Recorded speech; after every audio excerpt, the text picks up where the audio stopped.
some more filter in. Isabella's in charge of the behind the scenes Zooming, so you see that she's recording.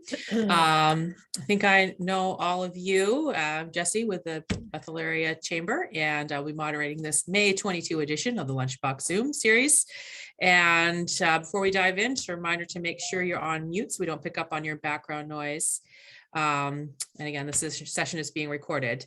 So it has been a super exciting month at the Mahoosuc Way because several people of this crowd were the focus of a whole session at the recent Governor's Conference on Tourism in Portland.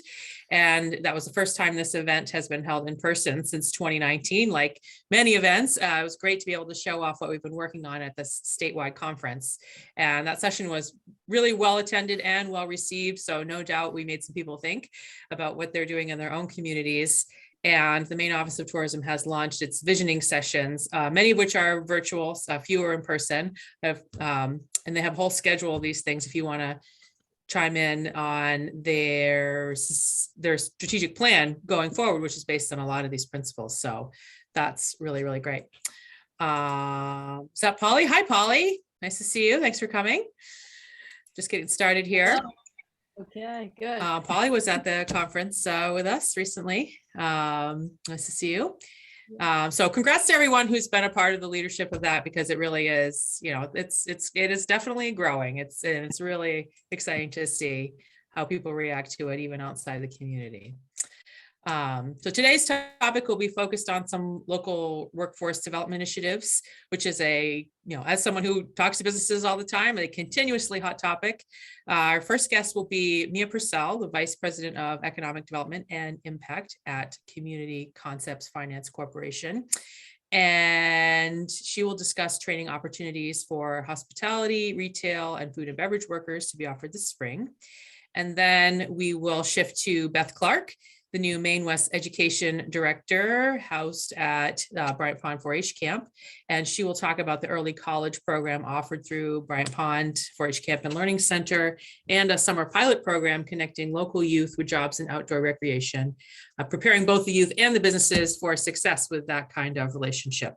So a couple of exciting things going on, and we will open up discussion. And we'll open up discussion by 12:30. If everybody has questions, we can chime in then. So I guess right now I will turn it over to Mia. Okay, thanks, Jesse. Welcome, everybody. So yes, we're hopefully going to be offering 2 workshops this summer, and that's what I'm here to talk about. They're still in progress in terms of getting the trainers, but they will support or build on the pledge and the values of the pledge that are reflected in it and the pillars. And just as a reminder for everyone, the Mahoosuc Way vision is attracting visitors who can build and retain a connection with the region. So that's what everything is built on. And the pledge and the pillars are designed to support our vision. The pledge includes, as I've mentioned, several values, one of which is showing respect. And the value of respect is about being kind and respectful to others, and states that kindness is our currency here. Also, the value of respect is about making visitors' experience enjoyable, memorable, and shifting your mindset, meaning visitors as well as our residents' mindset, to love and kindness. And then the pillars, which are really our work plans, where we dig more deeply beyond just checking the box on the computer and saying, yes, I've read the pledge, but actually doing some deeper work. And one of the pillars is the visitor experience. And that's really multidimensional. It starts with booking your travel, it's first impressions when people get here, it's interactions during the visit, and it's also any follow-up connections that people make after they've been here. And frontline staff play critical roles, especially interacting with visitors while they're here, whether it's at a lodging establishment, serving visitors at a restaurant or a dining establishment, helping them when they're buying something at a retail business, or even purchasing gas at a local convenience store. So the two workshops that we're looking at offering, one of them would help frontline workers deal with difficult and challenging visitors and situations. Another would help them deal with people who are different from them. Oftentimes we think of this as in the diversity, equity, inclusion category, but we're actually defining this more broadly. And that would include gender, race, ethnicity, sexual orientation, age, abilities, and any other differences that might occur. The area attracts visitors from across the country and the globe. And our goal in all of this, especially with frontline workers, is to help them feel heard, safe, and welcome. And feel like we want them to feel this way, and we hope that they will return because they feel this way. They feel like they belong here.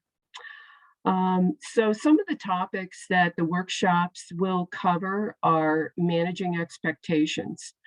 And what we've seen is that guests often, conflicts with guests often occur because realistic expectations have not been set. And when they arrive or they encounter some kind of problem or conflict, it's because it's not what they expected.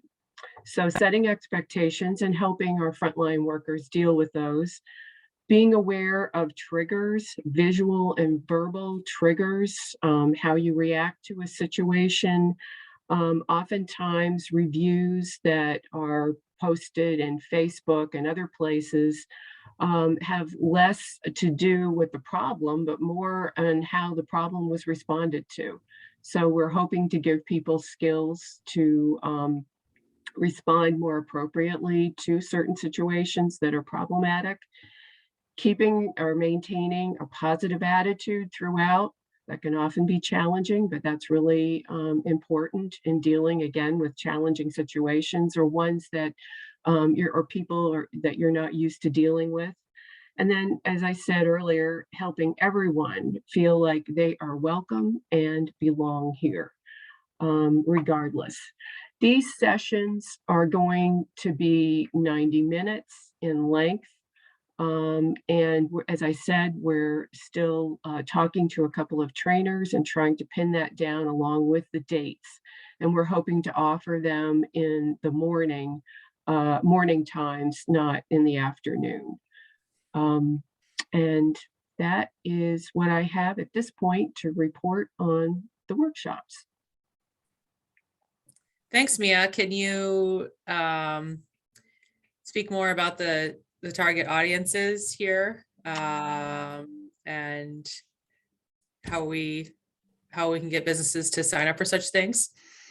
Well, we're hoping that you will help us, Jessie. I certainly would be happy to. Getting the word out, because we need to have the chamber's businesses hopefully commit their staff to attend.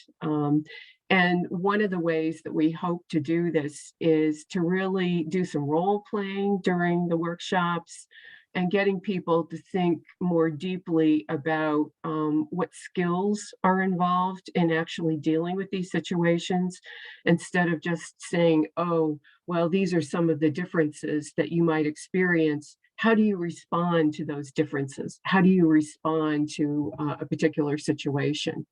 So really getting into more of the details of how to be successful in dealing with these situations. I'm hopeful that by expressing that level of training that will be provided, that will attract businesses to let their workers have an hour and a half of time to attend the workshops and see positive results from attending them. Great. I think it's yeah, we have definite labor shortage around here. So any sort of tools that can be used to help with training new people is, I think, would be really welcomed. In fact, we've heard that at our recent Sustainable Tourism Committee meeting. And yeah, I hope this goes well. It's been a while. These types of things we've done in the past, but it's a whole new world now. Definitely time to refresh.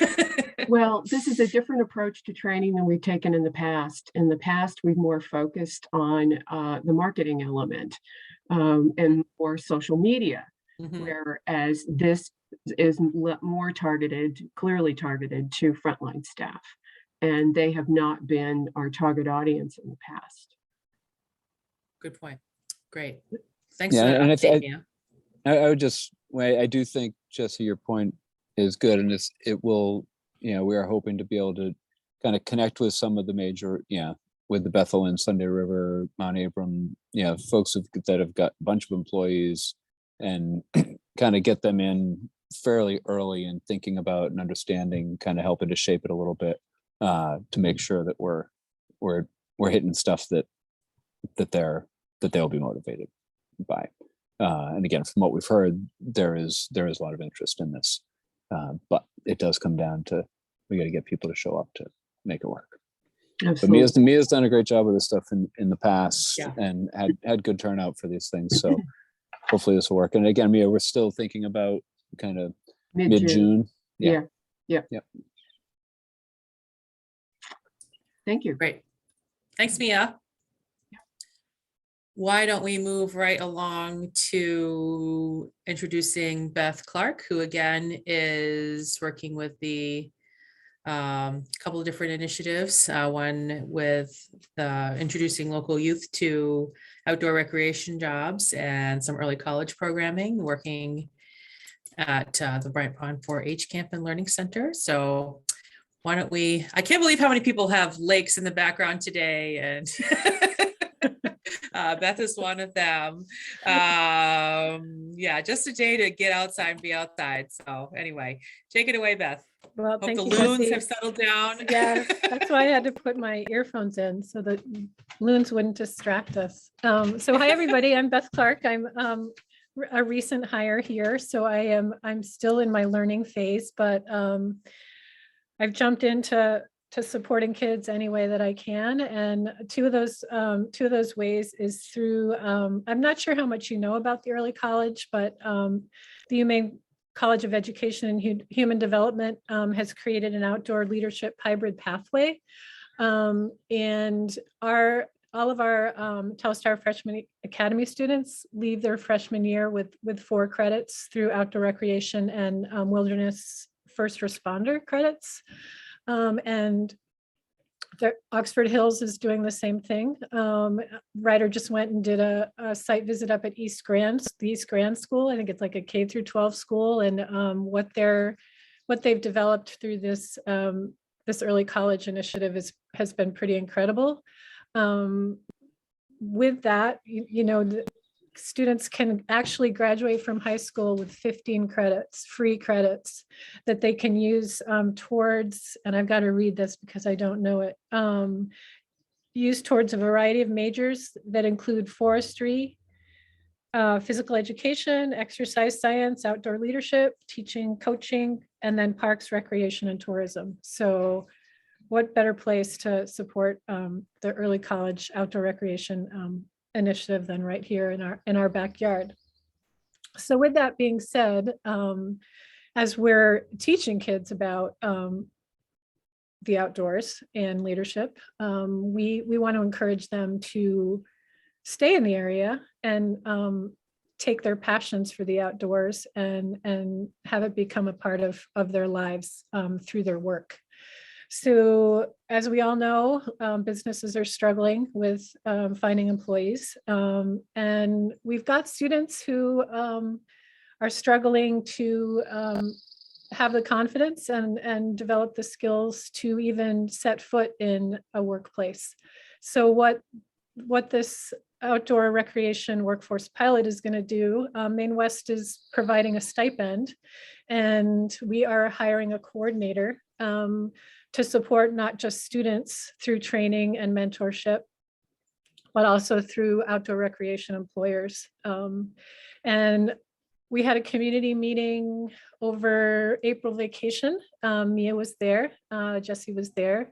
We had Lee Dassler from the Land Trust. And then we had Greg Lecce, who came from Mount Abram.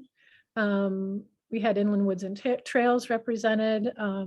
We had Jonathan Goldberg there to just sit down and figure out the barriers and the needs of local businesses, and to figure out how we could support them through this business, through this position, and also through this pilot program.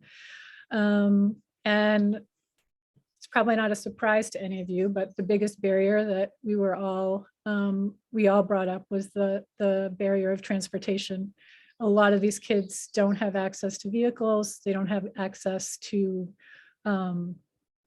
transportation from family members. So getting kids to jobs is a struggle. And it's probably one of the reasons why kids aren't even looking for jobs at this point. And so Mia, with all of her connections and wisdom, reached out to, is it Melissa Green, Mia? To talk about the possibility of finding volunteers that could be paid to drive students to their jobs.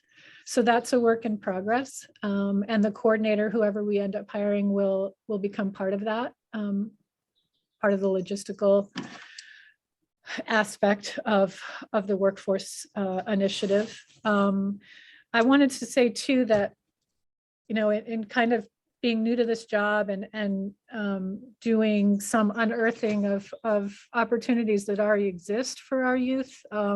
We have a school to work program that Alec Newell runs, and that happens, it typically happens during the school day and starts through a job shadow, which then could potentially become an internship and then a paid position. And obviously that's not just for outdoor rec, but it's something for us.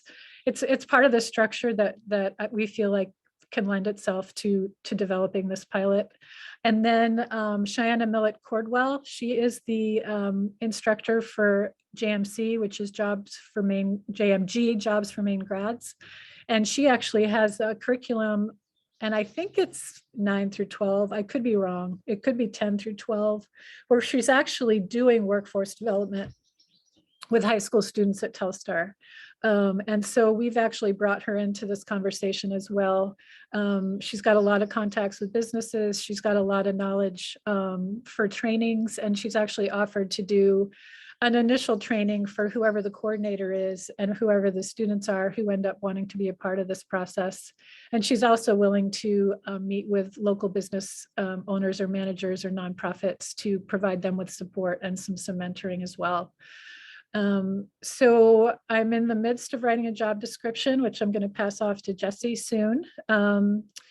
So we can post it and we can hire and we can begin the process of gathering students together with potential outdoor rec employers and start the process for summer hiring in hopes that, you know, it'll grow into something even larger and more meaningful as a job post high school. So that's where I'm at, I think. That's really cool, Beth. And I as a part of that meeting that we had a few weeks ago, some things that really stood out were the idea of connecting kids to all these incredible things that we have right here. You know, if you've grown up here, you think all this great recreation right here is, you know, normal. Not everybody in the world is so lucky to have all these things right in our backyard, and certainly not so lucky to really make year-round job opportunities out of this type of recreation. I think we're really pretty uniquely positioned in that way.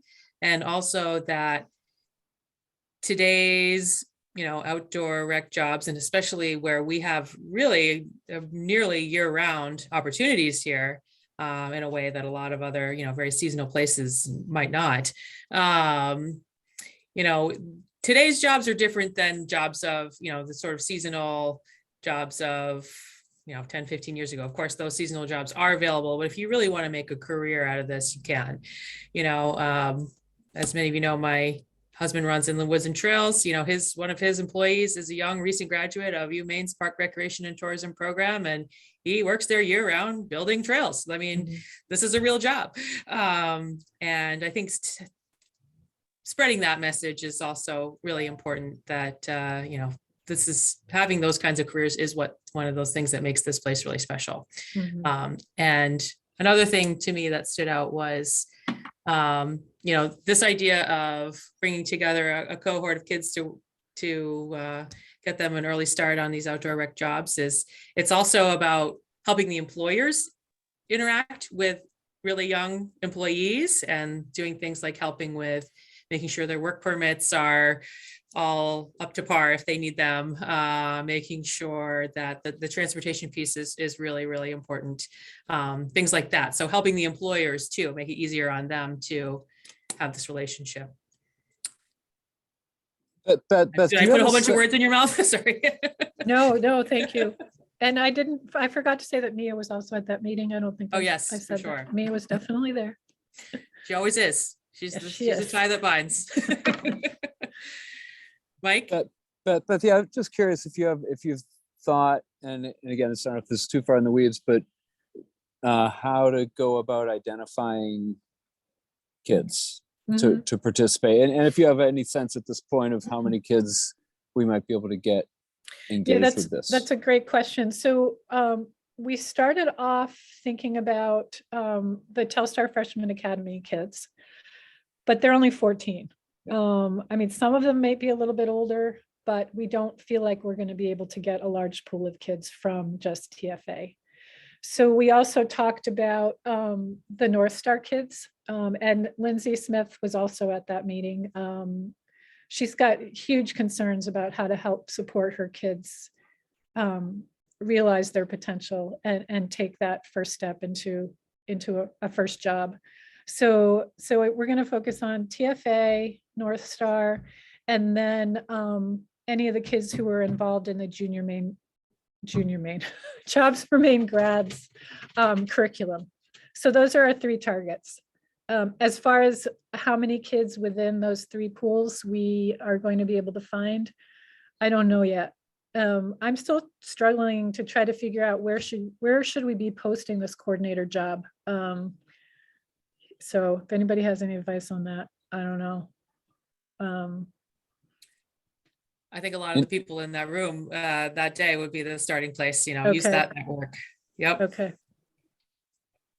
And is the school, like, is the school on board? Are they in the loop kind of officially? That's a really good question. I don't think I've met with administrators. I've met with Carrie Lynch and Lindsay Smith and Cheyenne and Alec, but I haven't brought the administrators into the group, but I can definitely do that. I was actually at a little job fair this morning at Telstar. There were 3 employers there talking to juniors and seniors about the possibility of summer employment. Yeah. I do think businesses are willing to be more creative than ever in finding employees. And so that's, again, another part of this equation that can work in everyone's favor. Yes. Might as well go ahead and open it up to other questions or comments, concerns, advice. Like any advice you have. Beth is still new in her role, so definitely appreciating connections there. But anyone want to chime in? I'll get to the gallery mode.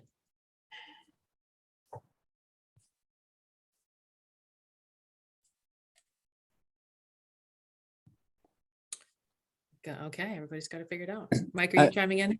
I'm going to chime in and ask Polly to chime in. I was going to do the same thing if no one else was going to say anything.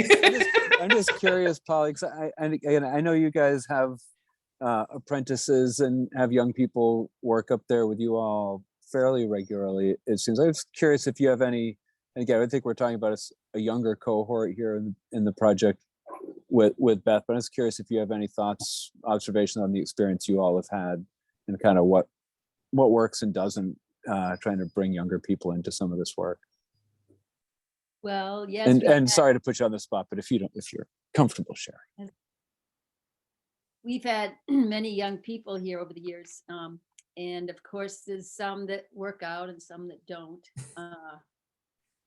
You know, I'm not sure what words of advice, except for us, we've always done like a 2-week trial period. We find that helps, which I don't know if that would work with this program, but to have people come in and work with us for after 1 week, we do a check-in, and then after 2 weeks, we decide whether to commit to each other for the season. Because sometimes it's not the best fit for whatever reason. People often romanticize about our work and what we do, and then when they get here, that we put in long days and long hours, and it's not for everybody. But we've had some real people that have stayed, and many that have stayed but have gone on and gotten their guide's license. Some people have their own businesses. So I don't know, we really enjoy working with the young people. I don't know what to say about how to weed them out or, figure out who is the right fit for anybody. But I think they have to be really committed, really want to do it. Like figuring out the transport will be huge. Like for us, we live out in the middle of nowhere. So, but Elliot List, some of you know him. I mean, he worked here since he was 11 years old, but his parents brought him here and dropped him off. So, we didn't have to worry about transport. But I mean, I think it's great for the right person. It's, but I don't really have words of wisdom. I mean, I was hoping maybe it would be something we could tap into, but I don't know if we, we do so many different things all the time. It's not, we guide a trip and then we're here on the home front for a while, then we guide a trip. So we don't have a regular schedule. It's all over the place, and the dogs always need taken care of no matter what, whether we're on a trip or not. So. Yeah, they don't know about weekends off or anything like that. Yeah, they don't sleep in the morning. No. But I think it's a great program. I just hopped on because I wanted to learn more about it and see, I would think the 4-H camp, you must be finding kids down there that would want to do this. Because I know I've been to a few events down there, and I spoke down there last year. Norm Greenberg had me come speak, and it seemed like a lot of interest in young people wanting to be in the outdoors. So, well, if you don't mind, we'll keep you on the list, and maybe that right person will come along. You just never know. that's So great. awesome. Thank you. Another Elliot List that's living around here. Yeah, I that we think don't know of. finding some of those local examples, I think would be great. Maybe there's a way, like in introducing a certain cohort to these types of jobs, like find really local people who said, I started out feeding Polly's dogs when I was 11 and now I'm doing this, because sometimes like really putting a face on those kind of success stories, that could be an inspiration to a young person. And it is tough around here because we don't have like a real university in Oxford County at all, right? So a lot of kids are going to be wanting to go, and you just sort of naturally want to go exploring when you're graduate from high school or whatever. But if we can convince them that it's cool to come back, that goes a long way too. Yeah. The other thing go ahead. I was just going to say, Elliot got to do so many trips with us, right when he was 12 years old, and he met so many people from all over the country and all over the world. And I think that really did influence his path, because he's all over the world now, working here and there. And his mom is like, I don't know where he got it. I said, well, I think he got it sitting around the campfire with all these people. Sorry, Mom. All ears, all eyes, listening to stories, and it can really impact somebody for his life path. And but that was the right situation. But That's great. Thanks, Polly.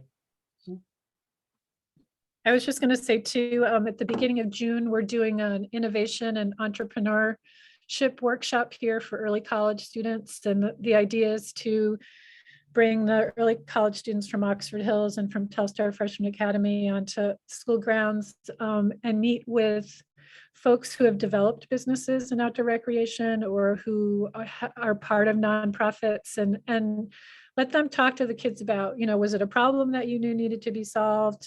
And that's why you created the business, or were you following your passion and you knew this was something that you wanted to be a huge part of your life, and what that process looked like, and just some inspiration and some tools about entrepreneurship for these kids. And I think Lindsay and I went to a job fair and career fair at Oxford Hills 2 weeks ago, or last week, I don't know.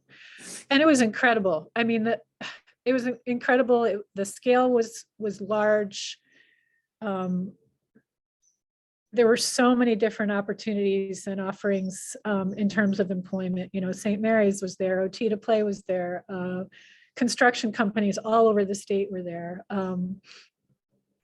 There was a cellular company that was looking for employers to climb towers to do work, and I was overwhelmed in that setting. And I can't imagine how our most vulnerable kids would feel walking into a room like that. And so one of the things that came out of that was Lindsay and I feel like there needs to be more intimate conversations with employers.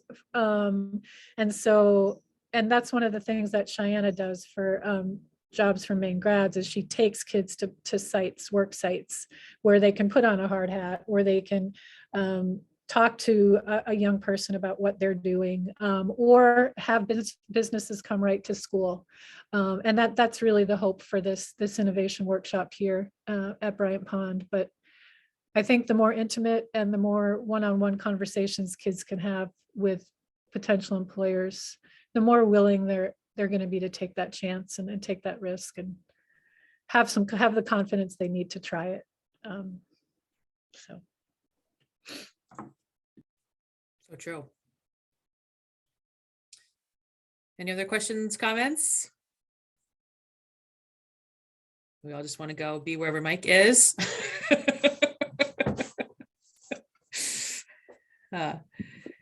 I'm in Greenville I'm on Moosehead if anyone's curious. Gotcha. It's a very lovely day. No doubt. It's lovely here. Okay, we have a smaller crowd today. So if that's, unless there's any other questions or comments, actually, I did want to do one thing. I want to share with you the remaining sessions for this statewide visioning sessions that are going into the Maine Office of Tourism's upcoming strategic plan. There are a couple of more virtual sessions left, one in person that's all the way in Bangor, if you happen to be in the neighborhood. But if anyone would like to weigh in, let's see if I can have the link here. You certainly can.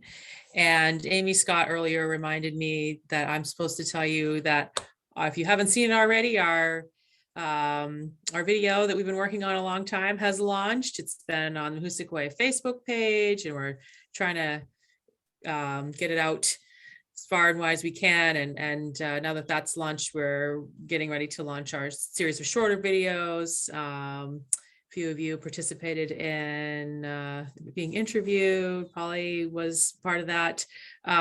So you'll start to see more and more of that trickle out. I do think it's going to be a very busy summer. That's a projection from all the tourism folks. And, as I always say, like all the rest of the tourism folks like to say, oh, we're getting ready for the season. And I'm like, boy, our season just never really feels like it quits here. A lot of other tourism folks get like a 6-month break, and we really, we might have like a couple of weeks right now. So luckily we're getting this beautiful weather. So keep up the good work, everybody. And Isabella will, and I will work on getting this posted to the Chamber's YouTube page so that we can share. And that's where you'll find other past Lunchbox Zooms and other content there as well, including this video that I mentioned. So. And Isabella, thank you for posting the coordinator position in the newsletter. So thank you for that. Nice. Nice. Me too. Yeah. Thank you. Michelle? Yeah, do you have a comment? just a comment. I just want to thank you all for the efforts that you're doing to try and increase the employment opportunities and the matching for the younger folks. I mean, there's no silver bullet, and I appreciate like the comments of like Polly had said, just take a young person, see what can motivate them, It's not the same that probably motivated us for employment. And if you just have an energetic, I often say attitude and aptitude, and you can do a lot with a person and get them to work. I mean, I've worked with the outdoor recreation. I have the work I do now is a little bit more specific. And I loved hearing what Mia is doing as far as essentially the customer service piece of it. And just I applaud the efforts that you're doing. So thank you. Thank you, Michelle. And I'll echo that too. It's fun to be a part of. I think there's something here. Okay, everybody. Thanks for coming today. All right. We'll stick with our schedule. We've been doing really well doing, was it the second Wednesdays of the month? So hopefully we'll see you in another month. Take All care, right. everybody. Enjoy Thank this you. beautiful day. Thanks, everyone. Coming.